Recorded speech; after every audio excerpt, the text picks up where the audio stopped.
श्री कृष्ण जी और दुर्योधन में क्या संबंध था? एक आम आदमी यही जानता है श्री कृष्ण जी पांडवों की तरफ लड़ रहे थे और कौरवों से इनका कोई ज़्यादा लेना देना नहीं था। लेकिन दोस्तों ऐसा नहीं है, श्री कृष्ण जी और दुर्योधन में बहुत खास संबंध था।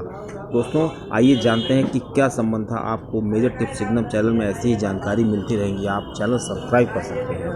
दोस्तों श्री कृष्ण वैसे तो पांडवों की तरफ से लड़ रहे थे और कौरवों में जो दुर्योधन थे उनका इनसे क्या संबंध हो सकता है। दोस्तों हुआ यूँ कि श्री कृष्ण जी की एक पत्नी थी जिनका नाम जामवंती था। उनके पुत्र जो शाम थे उनका लगाव दुर्योधन की पुत्री लक्ष्मणा से था बहुत ज़्यादा। अब दुर्योधन की जो पुत्री लक्ष्मणा थी वो भी शाम को चाहती थी, लेकिन दोस्तों कभी भी दुर्योधन ये नहीं चाहता कि हमारी पुत्री का विवाह शाम से हो, क्योंकि श्री कृष्ण जी पांडवों की तरफ थे।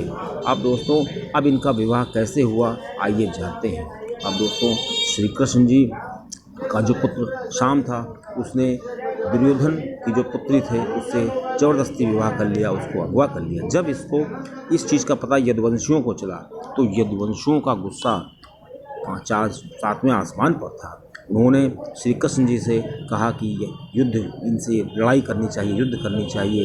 लेकिन दोस्तों श्री कृष्ण जी सीधा युद्ध नहीं चाहते थे। तब उन लोगों ने बलराम जी से जब कहा तो बलराम जी बहुत क्रोधित हुए।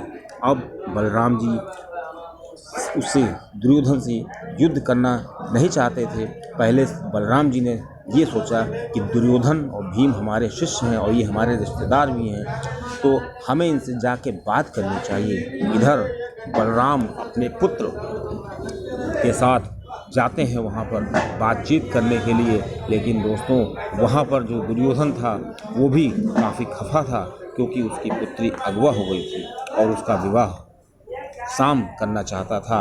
इसलिए दुर्योधन ने योजनाबद्ध तरीके से शाम को बंदी बना लिया।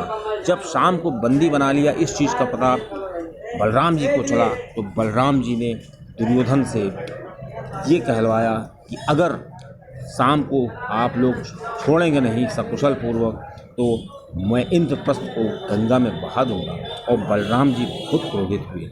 इधर बलराम जी का गुस्सा देख करके दुर्योधन काफ़ी घबरा गया।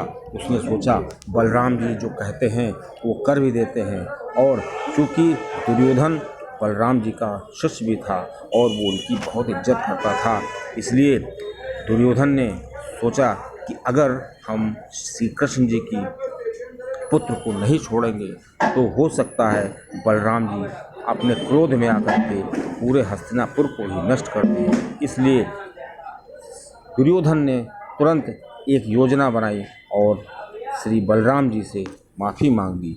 जब बलराम जी से माफ़ी मांगी उसके बाद दुर्योधन को भी समझौता करना पड़ा अपनी पुत्री के लिए, और सकुशल पूर्वक दुर्योधन की पुत्री लक्ष्मणा का विवाह श्री कृष्ण के पुत्र शाम से हो गया। दोस्तों इसी तरह देखा जाए तो महाभारत में कई बार ऐसा हुआ। भीष्म जी से लेकर के भीष्म जी ने भी अपने भाइयों का विवाह ज़बरदस्ती अम्बालिका से कराया था। उसी प्रकार कई बार ऐसा हुआ कि जो विवाह थे वो गंधर्व तरीके से कराए गए दोस्तों।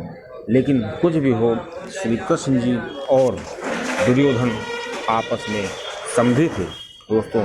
ऐसी ही महाभारत में बहुत सी रोचक जानकारियां हैं जो आम आदमी नहीं जानता है दोस्तों। हम जितना महाभारत को पढ़ते जाते हैं उसी तरह से हमें जानकारियां निकल कर के सामने आती हैं दोस्तों।